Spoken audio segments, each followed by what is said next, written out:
Hello everyone. हमारा topic चल रहा था कारो 2020 और इसमें हमने एप्लीकेबिलिटी ऑफ कारो को कवर अप किया और उसके बाद the matters which are to be reported by the auditor in their audit report as per the requirement of para 3 of CARO 2020 वो हमने स्टार्ट किया था। और उसमें हमने अब तक दो पैरा को कवर अप किया था। एक था पैरा 3 क्लॉज 1 जो प्रॉपर्टी प्लांट एंड इक्विपमेंट की बात करता था, जिसमें हम 5 चीजों की रिपोर्टिंग करते थे: एडिक्वेसी ऑफ रिकॉर्ड्स की, physical verification, title deed, revaluation and any proceedings under the Benami transactions prohibition act.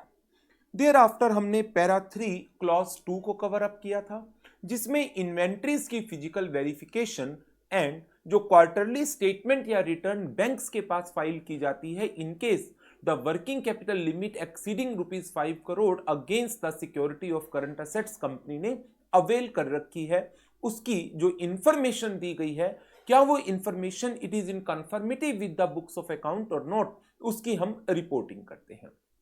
Now अब आज जो हम टॉपिक करने जा रहे हैं पैरा 3 क्लॉज 3 एंड 4, उसके लिए मैंने आपको एक वर्क दिया था करने के लिए कि आपको section 185 and 186 of company act 2013 पढ़कर आना था। वो उम्मीद करता हूं आपने पढ़ा होगा, और नहीं पढ़ा है तो फिर कहूंगा इस वीडियो को स्टॉप कर दो, एक बार उनको रिवाइज कर लीजिए लॉ की बुक में से, फिर इस वीडियो को देखिएगा। और यदि आपको लगता है कि नहीं पहले ये वीडियो देखनी है बाद में वो कर लेंगे, इट्स ओके, आपकी चॉइस है। मैं आपको बता रहा हूं अब पैरा 3 क्लॉज 3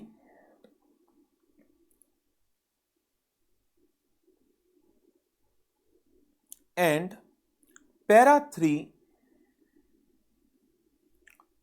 क्लॉज 4 के बारे में।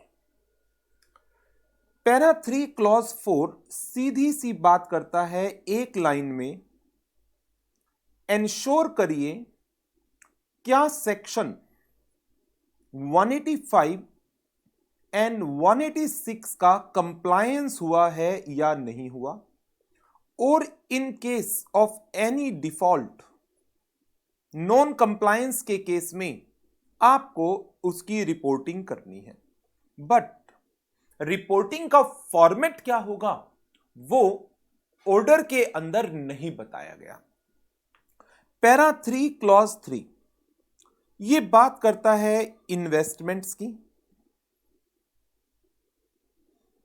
गारंटीज की, सिक्योरिटी की,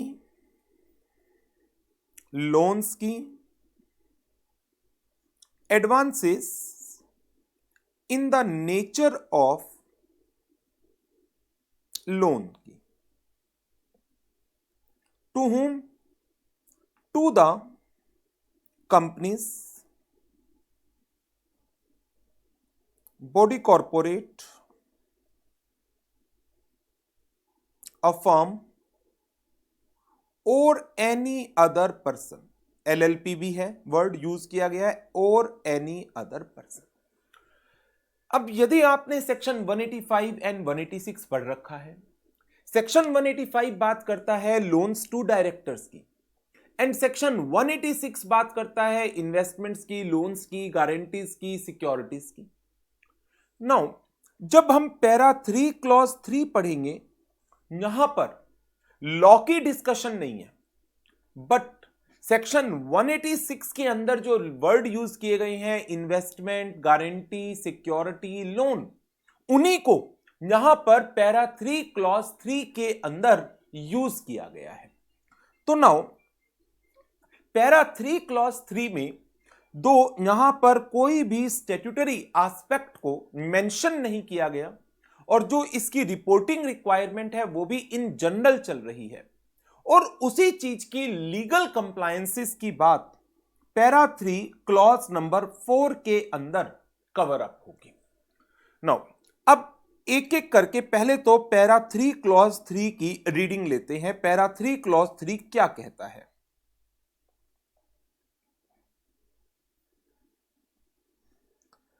पैरा 3 क्लॉज 3 ये कहता है whether during the year company has made investments, एक वर्ड, और provided any guarantee, second word, और सिक्योरिटी, थर्ड वर्ड, और ग्रांटेड एनी लोन और advance in the nature of loans, fourth keyword. तो क्या कंपनी ने ड्यूरिंग द ईयर इन्वेस्टमेंट्स की हैं, गारंटी प्रोवाइड की है, सिक्योरिटी प्रोवाइड किया है, लोन ग्रांट किए या कोई एडवांस दिया है in the nature of loan, whether secured और अनसिक्योर्ड, टू whom?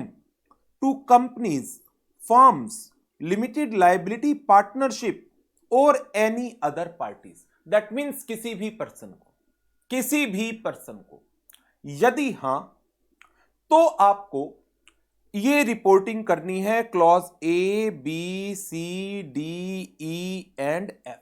6 इसके अंदर सब क्लॉजेज हैं जिसके अंदर रिपोर्टिंग रिक्वायरमेंट्स की बात की गई है। नंबर 1, पहले पॉइंट में इन्वेस्टमेंट्स का जिक्र नहीं है। पहला पॉइंट लोन की, गारंटी की, सिक्योरिटी की बात करेगा, दे रखा है। तो जो दिया गया है अमाउंट, आप बताइए एग्रीगेट अमाउंट कितना दिया गया और बैलेंस शीट के ऊपर कितना अमाउंट आउटस्टैंडिंग था। फिर इसकी क्लासिफिकेशन की गई कि ये अमाउंट आपको बताना है in a relation to subsidiaries, associates, joint ventures and in a relation to other parties. Whether during the year the company has provided loan or provided advances in the nature of loan, guarantee or provided security to any other entity. उन entities के case में नहीं जिनका ordinary course of business he finance का हो, उस case में reporting करने की रिक्वायरमेंट नहीं है। यदि हां, अब यहां पर इस क्लॉज में इन्वेस्टमेंट नहीं है, देखिएगा जो पहला इसका पार्ट है इसके अंदर लोन और advances in the nature of loan, guarantee and security, in words को कवर अप किया गया है, इन्वेस्टमेंट इसके अंदर नहीं है। तो यदि लोन, गारंटी या सिक्योरिटी दिया गया है, देन 2 मेन चीजें, कितना एग्रीगेट अमाउंट है जो लोन की फॉर्म में, गारंटी की फॉर्म में, सिक्योरिटी की फॉर्म में अवेलेबल कराया गया है, और उसमें से कितना आउटस्टैंडिंग बैलेंस है at the balance sheet date with respect to such loan और एडवांस और गारंटी और सिक्योरिटी, टू whom, ये इंपॉर्टेंट बात आ गई, subsidiary, joint venture and associates, subsidiary, joint venture and associates. और यही सेम चीज रिपीट कर दीजिए to other persons. The aggregate amount during the year and the balance outstanding at the balance sheet date with respect to such loans, advances, guarantee or security to parties other than subsidiary, joint venture and associates। तो जो पहली reporting है, अब देखो इसमें law की कहीं पर कोई डिस्कशन नहीं है। इस पहले पॉइंट के अंदर जो कवरेज की गई है वो कवरेज अमाउंट को लेकर की गई है in relation to loan, advances in the nature of loan, guarantee और सिक्योरिटी। आगे बढ़ते हैं। जो नेक्स्ट पॉइंट है हमारा, नेक्स्ट पॉइंट सारी चीजों को कवर अप कर जाएगा, इन्वेस्टमेंट को भी, गारंटी को भी, सिक्योरिटी को भी, लोन को भी, और बात करेगा कि जो इन्वेस्टमेंट की गई, गारंटी प्रोवाइड की गई, सिक्योरिटी अवेलेबल कराई गई या जिन शर्तों के ऊपर लोन दिया गया, क्या वो कंपनी के इंटरेस्ट के प्रीजुडिशियल तो नहीं है।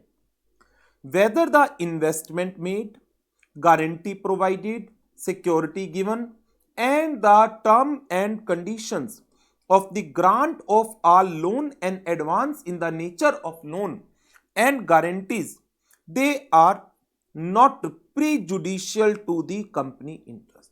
कंपनी के इंटरेस्ट के प्रीजुडिशियल नहीं होना चाहिए, और कंपनी के इंटरेस्ट के प्रीजुडिशियल है मींस कंपनी को उन इन्वेस्टमेंट्स में नुकसान होगा, कंपनी ने जो लोन दिया उसकी रिकवरी पॉसिबल नहीं है। तो यदि ऐसी कोई भी चीजें हैं that the terms on which the loan is being granted are prejudicial, then reporting is required. और यदि प्रीजुडिशियल नहीं है तब भी रिपोर्टिंग करनी है, तब आप लिखेंगे the terms and conditions on which the loan has been guaranteed are not prejudicial to the interest of the company. Point number C की बात करते हैं। अब पॉइंट नंबर सी ये बात करेगा सिर्फ और सिर्फ लोन एंड एडवांसेस की। In respect of loans and advances in the nature of loan, क्या रीपेमेंट का शेड्यूल बताया गया है? रीपेमेंट किसकी? जो अमाउंट दिया गया था, दैट मींस प्रिंसिपल की, और इसके साथ साथ इंटरेस्ट की पेमेंट। जब प्रिंसिपल की बात आएगी तो आप वर्ड यूज करेंगे रीपेमेंट, इंटरेस्ट की बात आएगी तो वर्ड यूज होगा खाली पेमेंट। ऐसा क्यों? प्रिंसिपल वो पैसा आपने दिया था ना, रीपे हो रहा है। इंटरेस्ट दिया थोड़ी था आपने, वो तो आपने एडिशनल लेना है, इनकम है आपकी। तो क्या repayment of principal and interest की पेमेंट का शेड्यूल डिफाइंड है? बताया गया है कि आप मंथली रीपे करेंगे, क्वार्टरली पे करेंगे, हाफ ईयरली पे करेंगे, एनुअली पे करेंगे, एंड उसी के हिसाब से प्रिंसिपल की रीपेमेंट्स एंड इंटरेस्ट की रिसीट्स क्या रेगुलर है या नहीं है। एंड यदि ये अमाउंट ओवर ड्यू है तो उस केस में total amount over due for more than 90 days and whether the reasonable steps are being taken by the company to ensure the recovery of over due amount and whether the reasonable steps have been taken by the company for the recovery of the principal and the interest. ये points पहले भी थे, आपको ध्यान होंगे। E point, whether any loan or advance in the nature of loan that has been granted, जो current period में repayment के लिए ड्यू हो चुका था, लेकिन उसको या तो आपने रिन्यू कर दिया, एक वर्ड, या आपने उसकी रीपेमेंट को एक्सटेंड कर दिया, एक्सटेंडेड। जिस पर्सन को आपने ये लोन दिया उसने अपनी इनेबिलिटी दिखाई कि मैं इसको रीपे नहीं कर पाऊंगा, बट आपने कहा हम इस लोन को क्लोज करेंगे और आपको एक नया लोन दे देंगे to settle the earlier one. तो एक फ्रेश लोन सैंक्शन कर दिया गया for settlement of earlier loan. क्या ऐसा हुआ? और fresh loan granted to settle the over dues of existing loan given to the same parties. यदि हां तो लोन या तो रिन्यू हुआ या लोन एक्सटेंड हुआ या फ्रेश लोन हुआ, aggregate amount of such dues renewed or extended or settled, ये बताना है आपको एक चीज, aggregate amount. And number 2, percentage of the aggregate, जितना इन रिन्यूड, एक्सटेंडेड या सेटल्ड इन लोन्स का aggregate to the total loan और advance in the nature of loans granted during the year, ये आपको और रिपोर्ट करना है। आ जाइए लास्ट क्लॉज पर।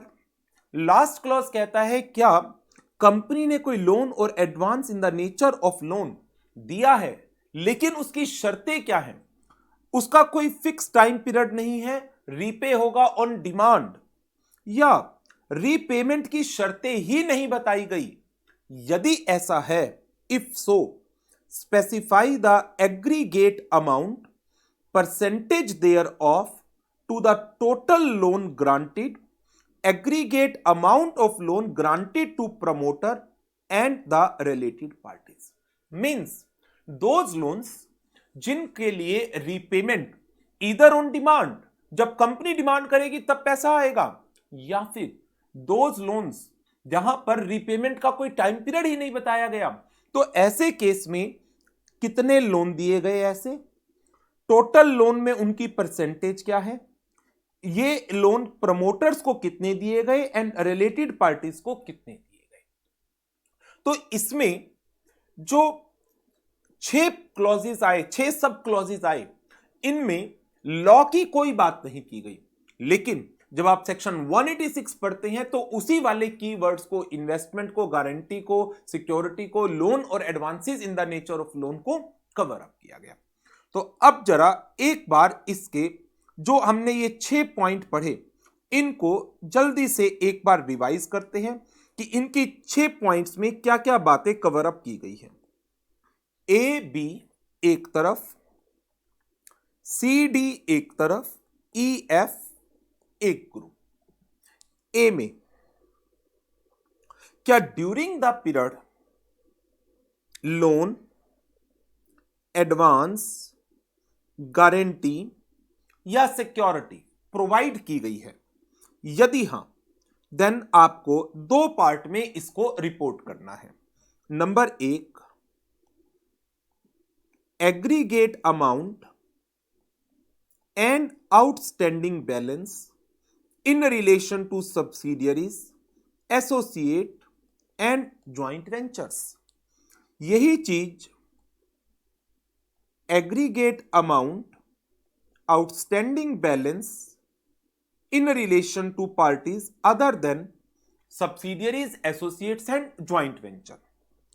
बी पॉइंट में loan, advance, guarantee, security as well as investments, they are not prejudicial to the interests of the company। A और बी डिफरेंस आपको आइडेंटिफाई करना है। ए में loan, advance, guarantee, security. B में loan, advance, guarantee, security, investment. C और D loans and advances, क्या इनकी repayment of principal and payment of interest, इसका शेड्यूल बताया गया है? और क्या उसी हिसाब से प्रिंसिपल की रीपेमेंट और इंटरेस्ट की रिसीट आ रही है या नहीं आ रही है? इन केस यदि कोई अमाउंट ओवर ड्यू है, रिकवरी नहीं हो रही, then amount over due for a period more than 90 days is to be reported, and whether the reasonable steps are being taken for the recovery of overdue amount are being taken by the company or not। thereafter फिर बात clause number E and clause number F की आ जाती है। तो अब जो आपके ये दो क्लॉज हैं, सी और डी वाले, ये दो क्लॉज इसमें सबसे ज्यादा इंपॉर्टेंट है। मैं इनके आगे इंपॉर्टेंट भी लिख रहा हूं, इनके ऊपर प्रैक्टिकल इलस्ट्रेशंस बन सकती है। अब बात करते हैं clause number E and clause number F की। क्लॉज नंबर ई के अंदर क्या किसी लोन और advance which are fallen due during the year, क्या उनको रिन्यूड किया गया है, या उनको एक्सटेंड किया गया है, या उनको सेटल्ड किया गया है by granting fresh loan? In that case, aggregate amount and number 2 पर आपको परसेंटेज बतानी है इस एग्रीगेट की on the basis of total loans and advances granted during the year. Then फिर आ जाता है clause number F. Clause number F बात करता है ऐसे लोन्स या एडवांसेस की जहां पर रीपेमेंट ईदर ऑन डिमांड है या फिर और स्टिपुलेटेड बताई ही नहीं गई है। तो ऐसे कोई लोन दिए गए हैं, देन उनका aggregate amount plus percentage plus loans that are aggregate loans that are being made to promoters and related parties needs to be reported. तो अब ये जो हमारे 6 पॉइंट्स आ गए पैरा 3 क्लॉज 1 के, इन 6 पॉइंट्स के अंदर हमने रिपोर्टिंग को कवर अप किया in relation to loan, advances, guarantee, security and investment. Investment का पॉइंट सिर्फ और सिर्फ इसके बी पार्ट के अंदर आता है। इन्वेस्टमेंट बी में आया, लोन्स एडवांसेस तो सभी में है, गारंटी सिक्योरिटी ए और बी में है, और क्या क्या रिपोर्टिंग रिक्वायरमेंट है, कहां कहां पर कौन कौन से कीवर्ड्स को आपने कवर अप करना है, तो इसको आपको ध्यान रखना पड़ेगा एंड अकॉर्डिंगली एग्जाम में यदि कोई क्वेश्चन फ्रेम होता है इनमें से तो आपको उसी पर्टिकुलर पॉइंट के ऊपर अपने आंसर को देना होगा। मान लीजिए एग्जाम में क्वेश्चन आता है, during the year a loan has been granted by the company to its subsidiary. Company ने अपनी सब्सिडियरी को एक लोन दिया है and repayment is specified on quarterly basis and the repayment are not regular. How as a auditor you will make a report under the provisions of CARO 2020? अब उसमें loan दिया गया है, ये पॉइंट ये पॉइंट ये पॉइंट ये point आ जाएगा। ये दोनों स्पेसिफिक पॉइंट्स हैं, इनकी रिक्वायरमेंट नहीं है क्योंकि क्वेश्चन में मैंने कहा रीपेमेंट स्टिपुलेटेड है। तो ये पॉइंट कब आएगा? जब लोन कि रीपेमेंट स्टिपुलेटेड नहीं होगी। या तो ये क्लॉज आ गया या ये क्लॉज आ गया। यदि क्लॉज सी आ गया दैट मींस रीपेमेंट स्टिपुलेटेड है तो क्लॉज एफ नहीं आएगा। और रीपेमेंट ऑन डिमांड है देन रीपेमेंट डिमांड के ऊपर है तो आपकी रिपोर्टिंग क्लॉज नंबर एफ के अंदर चली जाएगी। तो अकॉर्डिंगली जो क्वेश्चंस फ्रेम हो उसकी अकॉर्डिंगली आपको अपने आंसर को देना होगा। इसके ऊपर यदि हम स्टडी मटेरियल की बात कर लेते हैं, पहले तो स्टडी मटेरियल में कोई गाइडेंस नोट के पॉइंट नहीं है, ना ही कोई और क्वेश्चन है, ना ही कोई और फर्दर एक्सप्लेनेशन है इस पर्टिकुलर क्लॉज पर। यह रहा क्लॉज नंबर 3 का पैरा 3 का क्लॉज नंबर 3। वही रिपोर्टिंग है 6 पार्ट में, A B C D E and F. आगे कोई और फर्दर डिटेल नहीं है स्टडी मटेरियल में, ना ही कोई एग्जाम्पल में इसकी कवरेज है, ना ही इसके रिलेशन में कोई और जो लास्ट में क्वेश्चन दिए गए हैं उसमें कोई क्वेश्चन है इसके ऊपर। अपने नोट्स की हम बात कर लेते हैं। क्या हमारे नोट्स में इसका एक क्वेश्चन है? जी हां, एक क्वेश्चन है। In the course of audit of Y limited as the auditor of the company you observe the following. Company ने एक लोन दिया है टू अ फर्म जिसमें एक डायरेक्टर इंटरेस्टेड है at a rate which is lower than the prevailing market rate and there was no agreement on the terms of repayment. Repayment के ऊपर कोई बात नहीं की गई है। तो क्या ये लोन जिन शर्तों पर दिया गया, जिन टर्म्स एंड कंडीशंस के ऊपर ये लोन दिया गया है, क्या ये कंपनीज के इंटरेस्ट के प्री जुडिशियल है? जी हां। क्यों? मार्केट रेट से कम रेट के ऊपर लोन दिया गया है, मार्केट रेट से कम रेट ऑफ इंटरेस्ट पर इस लोन को ग्रांट किया गया है। That means terms are prejudicial. That means यहां पर आपको रिपोर्टिंग करनी पड़ेगी। जैसे in the present case company has granted a loan to a firm in which a director is interested, जिसकी terms and conditions prejudicial है, तो accordingly auditor की रिपोर्टिंग क्या आएगी? According to the information and explanation given to us and based on the audit procedures conducted by us, we are of the opinion that the term and conditions of the loan granted by the company to a firm in which the director of the company is interested, total loan इतना है, balance outstanding इतना है balance sheet date के ऊपर, जो सबसे पहले sub clause में रिक्वायर्ड होता था पैरा 3 क्लॉज 3 के सब क्लॉज ए में। They are prejudicial to the company interest due to the fact that loans are granted at an interest rate of so much, which is significantly lower than the cost of funds of the company and also lower than the prevailing yield of government securities. इसके साथ दूसरी बात भी कही गई है इसमें, there was no agreement on terms of repayment।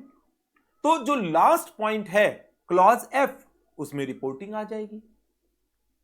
Para 3 clause 3 sub clause F requires the auditor to report whether the company has granted any loan or advance in the nature of loan either repayable on demand on without specifying any period और term of repayment? यदि हां, aggregate amount, percentage, aggregate amount of loan granted to promoter, loan granted to related parties, उसको specify करना है। तो ये एक question study material में तो नहीं है, बट हमने अपनी बुक में कवर किया हुआ है। पास्ट एग्जाम्स में कभी आया था। एग्जाम्स के कब आए हैं वो मैंने नहीं लिखे, क्योंकि वो सारे क्वेश्चन कारो 2016 पर बेस्ड थे। फिर यदि मैं लिखता, आप कंपेयर करते, आंसर आपको डिफर मिलता, फिर बच्चे कहते सर आंसर मैच नहीं कर रहा सजेस्टेड आंसर से। आंसर मैच करेगा कैसे? प्रोविजन चेंज हो गए सारे। तो इसलिए मैंने अटेम्प्ट यहां पर इस चैप्टर के अंदर से सारे हटा लिए कि किस अटेम्प्ट में कौन से क्वेश्चन आए थे। चलिए अब बढ़ते हैं नेक्स्ट क्लॉज के ऊपर। नेक्स्ट क्लॉज है हमारा पैरा 3 का clause number 4।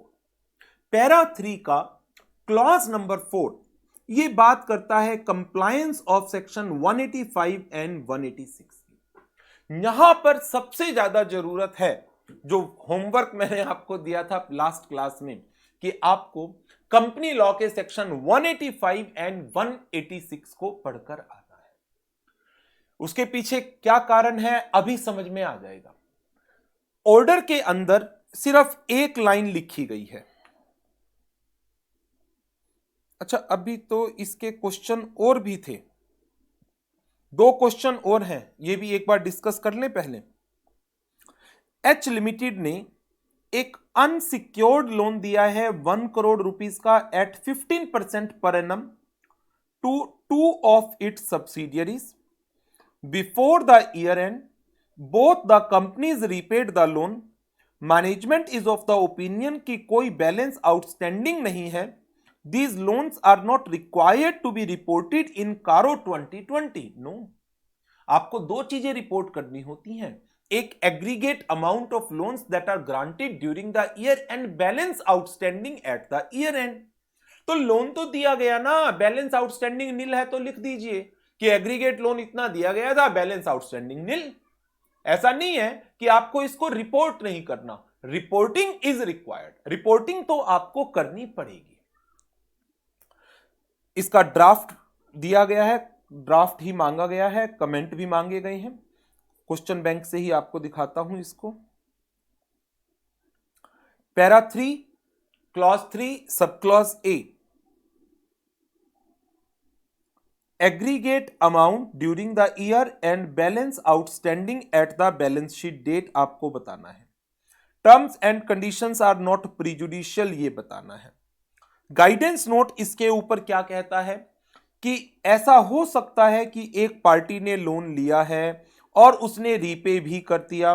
Therefore auditor should consider क्या loan and advances in the nature of loan transactions are squared up, mean settle हो गई during the year, year end होने से पहले रीपे हो गई, और यदि हो गई कोई बात नहीं, आप रिपोर्टिंग कर दीजिए।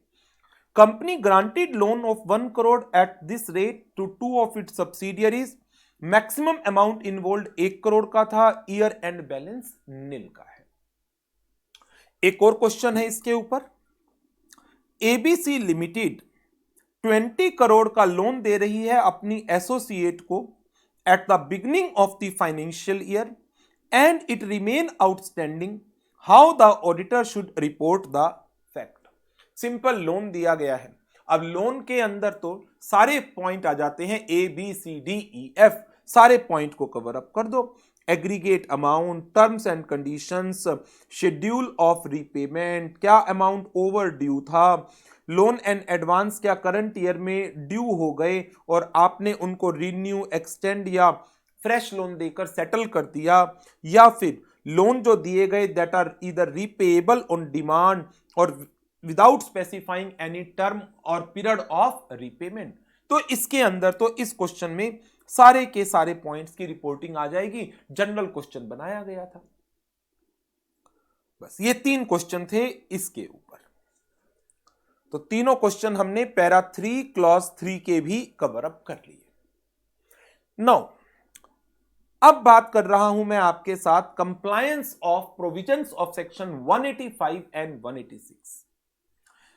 ऑर्डर में सिर्फ एक ये लाइन लिखी हो गई है, in respect of loans, investment, guarantee and security, whether the provisions of section 185 and 186 of the Companies Act 2013 have been complied with, और यदि नहीं देन आप उसकी डिटेल दीजिए।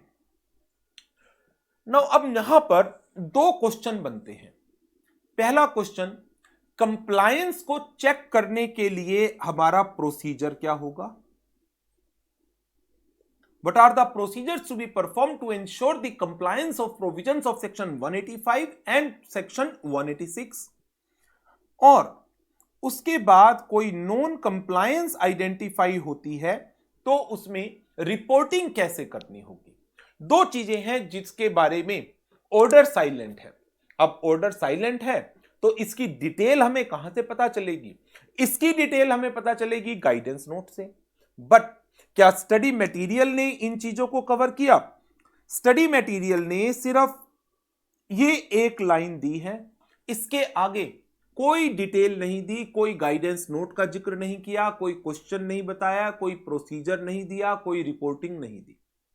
तो एक बात तो वो है कि यदि आप पूरी तरह से स्टडी मटेरियल डिपेंडेंट काम करना चाहते हैं तो बस इस लाइन को क्रैम कर लीजिए और बात खत्म हो गई। लेकिन यदि आप इसकी थोड़ी और फर्दर डिटेल में जाना चाहते हैं देन फिर आपको गाइडेंस नोट को कवर अप करना पड़ेगा।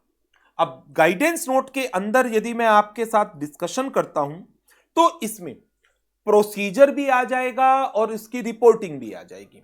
185 की कंप्लायंस को चेक करने का प्रोसीजर, 185 की नॉन कंप्लायंस की रिपोर्टिंग, 186 के कंप्लायंस को चेक करने का प्रोसीजर एंड 186 के नॉन कंप्लायंस की रिपोर्टिंग। अब 185, 186 आपको आता है, उसके बेसिक प्रोविजंस आपको पता है, तो आप उसके प्रोसीजरल एस्पेक्ट को समझ पाएंगे और उसकी रिपोर्टिंग को समझ पाएंगे। लेकिन यदि 185 एंड 186 आपने लॉ में नहीं पढ़ा देन फिर जो इसका प्रोसीजरल मैटर है वो शायद से समझ में नहीं आएगा। अब क्योंकि स्टडी मटेरियल ने तो कुछ भी कवर नहीं कर रखा, लेकिन मैं प्रोसीजर का पार्ट और रिपोर्टिंग का पार्ट ये आपके साथ डिस्कस कर रहा हूं। बट फिर एक चीज जिसका बहुत ज्यादा रिक्वायरमेंट है जिसकी कि आपको 185 एंड 186 की नॉलेज होना जरूरी है। मैं प्रिज्यूम करके चल रहा हूं 185, 186 आपने पढ़ लिया है और आपको उसके प्रोविजंस के बारे में पता है एंड हेंस अब आप अपने इन प्रोसीजरल पार्ट को समझ पाएंगे। मैं 185, 186 की डिटेल में नहीं जाऊंगा। रीजन, स्टडी मटेरियल उसकी बात भी नहीं करता, स्टडी मटेरियल तो प्रोसीजर और रिपोर्टिंग की बात भी नहीं कर रहा। बट मुझे लगता है प्रोसीजर आपको पता होना चाहिए, रिपोर्टिंग आपको पता होनी चाहिए। बेशक स्टडी मटेरियल ने नहीं दिया, एग्जाम में क्वेश्चन फ्रेम हो सकता है। सबसे पहले हम प्रोसीजरल बात करते हैं। 185 जो लोन्स टू डायरेक्टर्स का सेक्शन है, इसके लिए आपको डायरेक्टर्स की डिटेल लेनी है। सबसे पहले तो obtain from the management details of the director or any other person in whom the director is interested. For this purpose, the form number MBP1 and details from the register that is being maintained under section 189 may be verified. He may check the details of the person covered under this clause from form number MBP1 and from the register maintained under section 189 of the Act. पहला part. Number 2, obtain management से ही लेगा and check the details of the transactions that are being carried out with such person including the guarantee given and security provided. Third one, examine the details to find out whether the transactions are being attracted by the provisions of section 185 and in case transactions are covered under the exceptions that is being provided under the provisions of section 185। जैसे 185 simply कहता है आप directors को loan नहीं दे सकते, या कोई भी ऐसा पर्सन जिसमें डायरेक्टर का इंटरेस्ट है उसको लोन नहीं दे सकते। लेकिन जब आप 185 में फर्दर जाते हैं तो कहते हैं 185(1) में जो रेस्ट्रिक्शन लगाई गई है उसकी कुछ एक्सेप्शंस हैं, जिसमें एक सिंपल सी एक्सेप्शन है, आप डायरेक्टर को लोन दे रहे हैं अंडर द टर्म्स जो आपने पूरी कंपनी में बाकी सब एम्प्लॉइज के लिए बना रखी है उन्हीं पर दे रहे हैं, या कंपनी का काम ही ordinary course of business activity ही फाइनेंस करना है। तो इस तरह की बड़ी सारी एक्सेप्शन है जो 185 ने दे रखी हैं। तो यदि ये ट्रांजैक्शन जो की गई है वो 185 की एक्सेप्शन में कवर होती है, देन उसके नेसेसरी एविडेंस आप कलेक्ट कर लीजिए। सबसे पहली चीज, कौन से डायरेक्टर्स हैं एंड अदर पर्सन जिसमें डायरेक्टर का इंटरेस्ट है, इसकी डिटेल चेक करनी है। इसकी डिटेल के लिए आप फॉर्म MBP1 या register which is being maintain under section 189 उसको वेरीफाई कर सकते हैं। एक बात। Number 2, the transactions that are being carried out during the year with these persons. Number 3, whether the transactions are attracted by the provisions of section 185. Number 4, whether the transaction is covered under the exceptions mentioned in section 185. If yes, collect the evidences to support such transactions. उसके बाद फिर आ गया non compliance 185 का। Non compliance 185 की non compliance में किसी director को या any other person in whom the director is interested कोई लोन दिया गया है, then maximum amount outstanding during the year and the amount outstanding at the balance sheet date in relation to director and in relation to person in whom the directors are interested वो आपको specify करना है। ये reporting guidance note के अंदर बताई गई है, ऑर्डर में नहीं लिखी गई। गाइडेंस नोट का कंटेंट स्टडी मटेरियल में कवर नहीं है, बट मेरी ओपिनियन में आप लोगों को करना चाहिए, तो इसलिए मैं इस प्रोसीजरल पार्ट को करा रहा हूं। प्रोसीजर हो गया 185 की कंप्लायंस को चेक करने का, एंड 185 की कोई नॉन कंप्लायंस आइडेंटिफाई होती है तो आपको दो चीजों को रिपोर्ट करना है, loan granted and balance outstanding at the year end, और फिर in relation to two persons, one is director and second person in whom the directors are interested. अब आगे बढ़ते हैं। 186 की कंप्लायंस को चेक करने के लिए for the purpose of ensuring compliance of section 186, अब ऑडिटर का प्रोसीजर्स क्या होगा। 186 में चारों वर्ड आ जाते हैं, लोन, इन्वेस्टमेंट, गारंटी, सिक्योरिटी, और उसके अंदर बड़ी सारी टर्म्स एंड कंडीशन है। रेट ऑफ इंटरेस्ट को लेकर कंडीशन है, मैक्सिमम आउटस्टैंडिंग को लेकर कंडीशन है, स्पेशल रेजोल्यूशन को लेकर के रिक्वायरमेंट है, रजिस्टर मेंटेन करने की रिक्वायरमेंट है इन ट्रांजैक्शंस की डिटेल्स के रेफरेंस में। तो वही सब चीजें एज ए ऑडिटर हमें चेक करनी है। Number 1, obtain the details of loans given to any person or other body corporate, guarantee given, security provided in connection with the loan to any other body corporate or person, and securities acquired of any other body corporate, that means investments by way of subscription, purchase or otherwise that are made during the year as well as the outstanding balance as at the beginning of the year। तो इस point के अंदर इन्होंने क्या क्या requirement आपको दी। इन्होंने कहा आप डिटेल ले लीजिए, किसकी, चारों चीजों की, लोन्स, इन्वेस्टमेंट, सिक्योरिटी, गारंटी, जो ड्यूरिंग द ईयर ट्रांजैक्शन की गई as well as the transactions that exist at the beginning of the year की बिगिनिंग पर जो ट्रांजैक्शन एग्जिस्ट करती थी। नंबर 2 जो रिक्वायरमेंट है, सीलिंग लिमिट बताई गई है सेक्शन 186 के अंदर, एक 60% की, एक 100% की। Check whether at any point of time during the year in relation to this transaction क्या कंपनी ने लिमिट क्रॉस की, 60% of paid up capital, free reserves and the security premium, या 100% of reserves and the security premium which ever is more. यदि exceed हुई, क्या prior approval through the special resolution has been obtained और not. अब ये सारी चीजें कहां लिखी गई हैं, 186 के अंदर लिखी गई हैं। तो 186 की कंडीशंस ये आपको पता होनी चाहिए। इसके अलावा मैक्सिमम इन्वेस्टमेंट कंपनीज के थ्रू मैक्सिमम कितनी layers, 2 layer. whether the company has made investment through more than 2 layers of investment company, यदि हां तो ये नॉन कंप्लायंस है। 60% से ज्यादा है, 100% से ज्यादा है, स्पेशल रेजोल्यूशन पास नहीं हुआ, फिर नॉन कंप्लायंस है, रिपोर्टिंग करनी पड़ेगी। 2 लेयर से ज्यादा इन्वेस्टमेंट कंपनीज के थ्रू इन्वेस्टमेंट की गई, नॉन कंप्लायंस है, रिपोर्ट करना पड़ेगा। Check whether the company has disclosed the full particulars of the loan guarantee security investment, कहां पर? In the financial statement, including the purpose for which the same is proposed to be utilized by the recipient.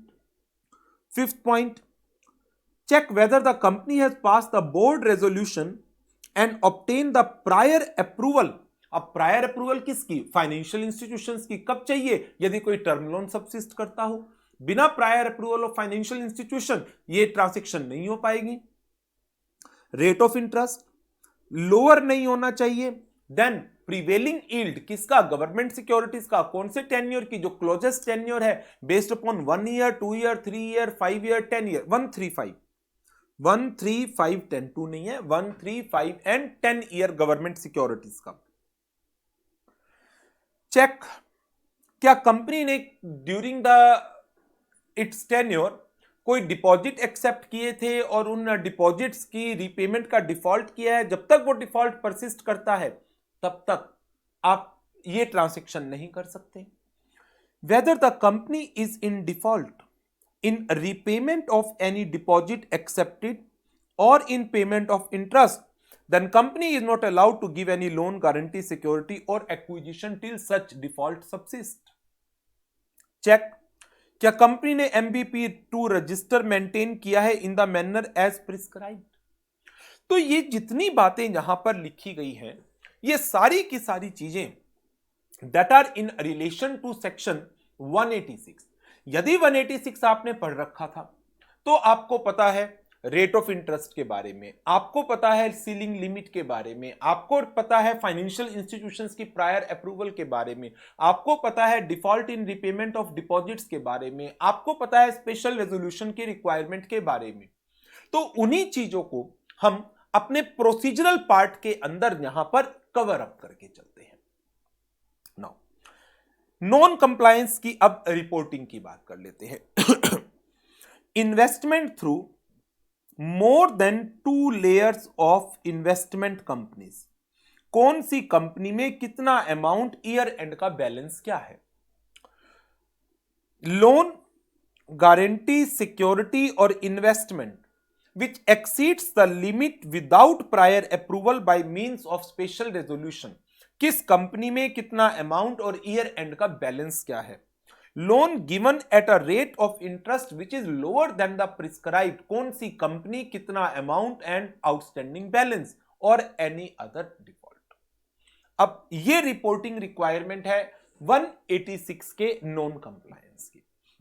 अब एक तरीके से हम जो section 185 186 की non compliance है, स्टडी मटेरियल के हिसाब से चले तो मैं सिंपल इसको 2 मिनट में खत्म करा सकता था ये कहकर कि as a auditor we need to report that whether the provisions of section 185 and 186 are being complied with और not, and in case of any non compliance details is to be given. अब 185 186 के compliance को check करने के लिए number 1 आपका procedure क्या है, and number 2 if any non-compliance is being identified, then how that non-compliance is to be reported in the audit report। तो ये चीजें मैंने आपको कराई है। अब लर्न करना है नहीं करना वो आपकी चॉइस है। स्टडी मटेरियल में ना तो प्रोसीजर कवर है, ना रिपोर्टिंग कवर है और ना ही कोई क्वेश्चन कवर है इसका। मैंने इसका यहां पर सिर्फ एक क्वेश्चन दिया है।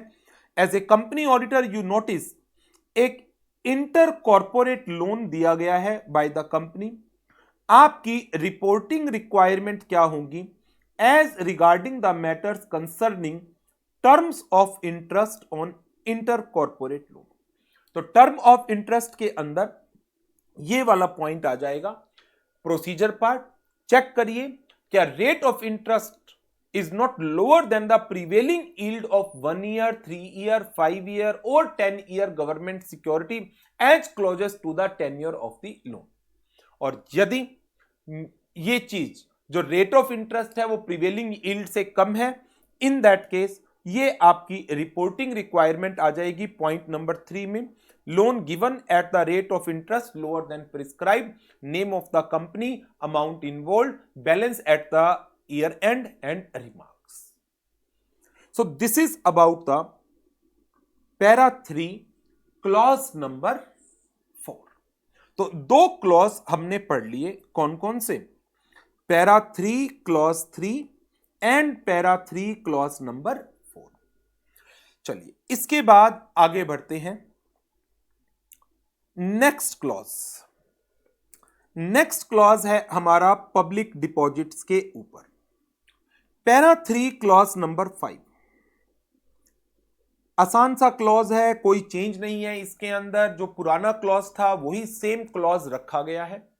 इसमें कहा गया क्या ड्यूरिंग द पीरियड कंपनी ने डिपॉजिट्स एक्सेप्ट किए हैं पब्लिक से, यदि हां देन क्या सेक्शन 73 टू 76 का कंप्लायंस हुआ, और इसके साथ साथ आरबीआई ने, गवर्नमेंट ने जो डिपॉजिट्स के रिलेशन में रूल्स फ्रेम किए हुए हैं क्या उन रूल्स का कंप्लायंस हुआ है. यदि किसी भी तरह की कोई कॉन्ट्रावेंशन है it needs to be reported.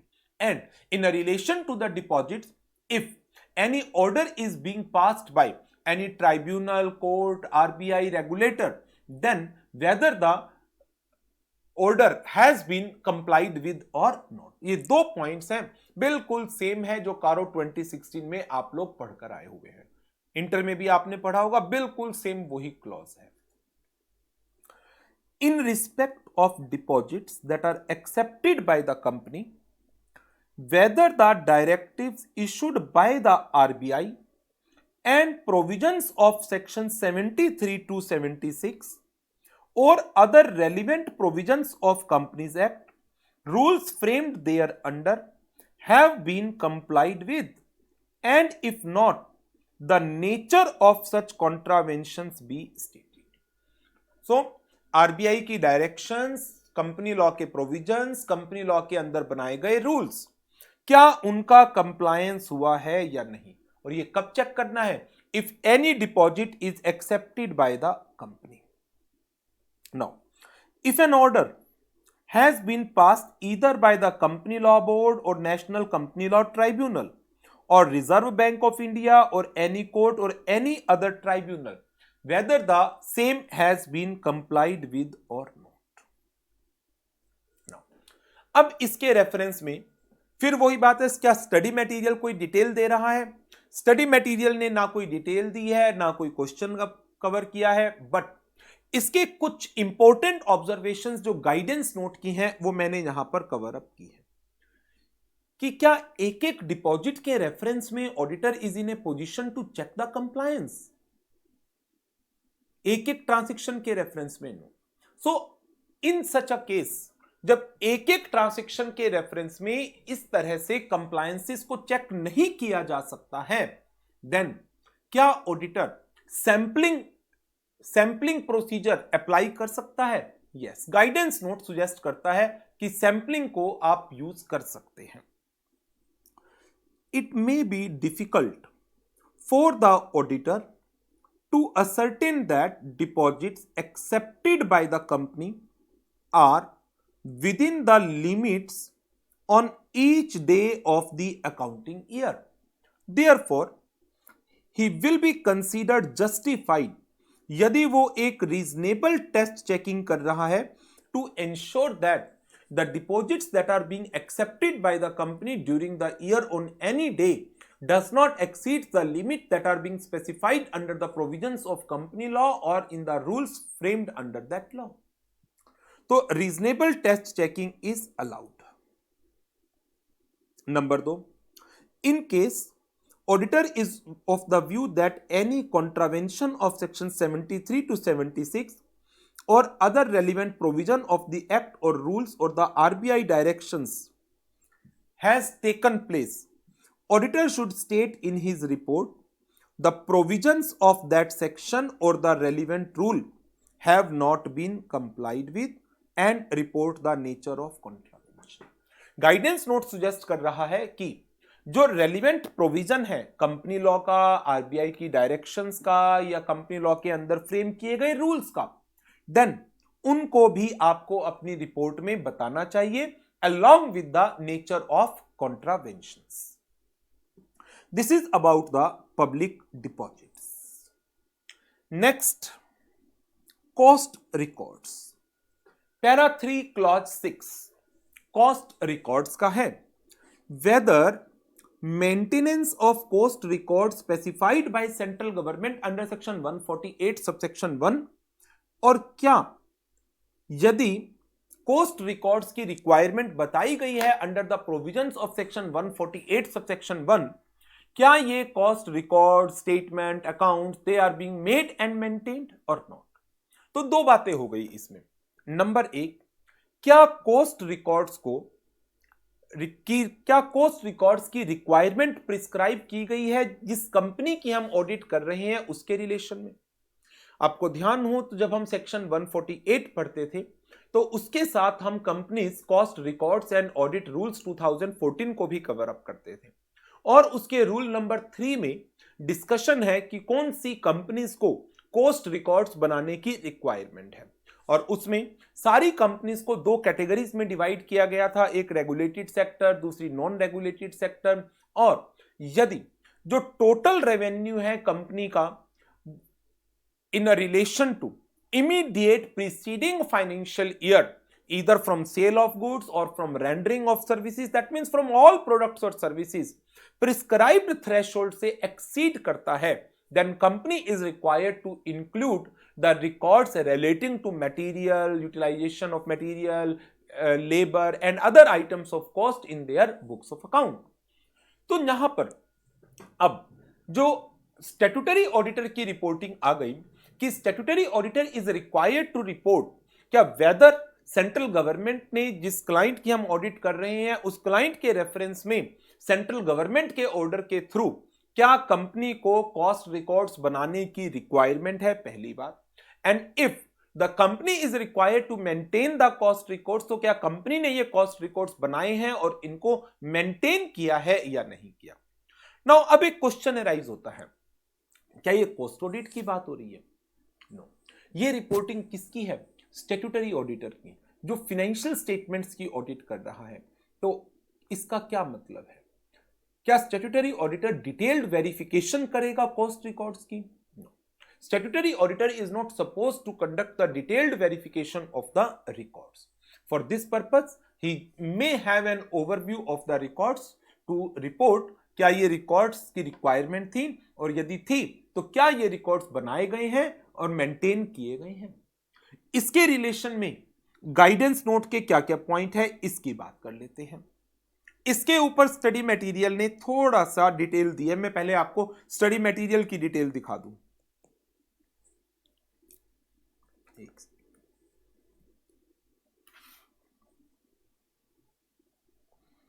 Study material में इसके रिलेशन में आई थिंक या तो एक एग्जाम्पल दिया है इन्होंने या एक क्वेश्चन दिया है। एग्जाम्पल दिया है, ये रहा एग्जाम्पल नंबर 24 स्टडी मटेरियल का। Should the auditor examine the cost records in detail while reporting under CARO 2020? Then इसका आंसर है CARO does not require a detailed examination of cost record. जो ऑडिटर है वो एक जनरल रिव्यू कर सकता है कॉस्ट रिकॉर्ड्स का to ensure that records as prescribed are made and maintained. Made word ये कह रहे हैं अकाउंट्स के रिलेशन में है, मेंटेन्ड वर्ड कॉस्ट रिकॉर्ड्स के रिलेशन में। The word made apply in respect of cost account and maintained in relation to cost records relating to material, labor and overhead. Now, ये डिटेल स्टडी मटेरियल ने दी है। Now, इसी चीज को थोड़ा सा और फर्दर एनहांसमेंट के साथ यहां पर बुक में कवर अप किया गया है। पहला पॉइंट तो यही है, the word made apply in relation to cost accounts, जो स्टडी मटेरियल ने वर्ड यूज किया था। The word maintained in a relation to cost records relating to material labor overhead। तो यहां पर एक थोड़ा सा माइंड में कंफ्यूजन होता है कि जो रिकॉर्ड है वही अकाउंट्स ही तो है। तो जो मेड वर्ड है वो बेसिकली कॉस्ट स्टेटमेंट, जो कॉस्ट शीट बनती है उसके रेफरेंस में है।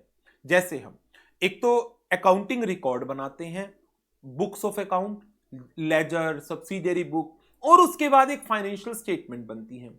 तो यहां पर मेंटेन्ड वर्ड जो यूज किया गया है वो रिकॉर्ड, सब्सिडियरी रिकॉर्ड्स जो है, और जो मेड वर्ड यूज किया गया है वो है स्टेटमेंट्स के रेफरेंस में, जिसको कॉस्ट अकाउंट भी यूज किया गया है।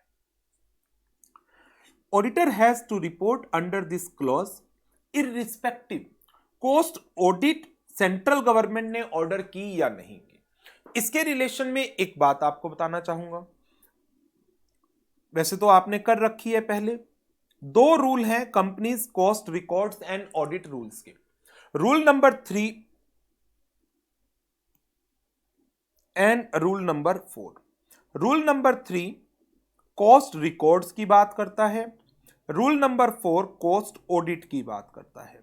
किन कंपनीज को रिकॉर्ड्स मेंटेन करने हैं और किन कंपनीज को इन रिकॉर्ड्स की ऑडिट करानी है, दो चीजें हैं।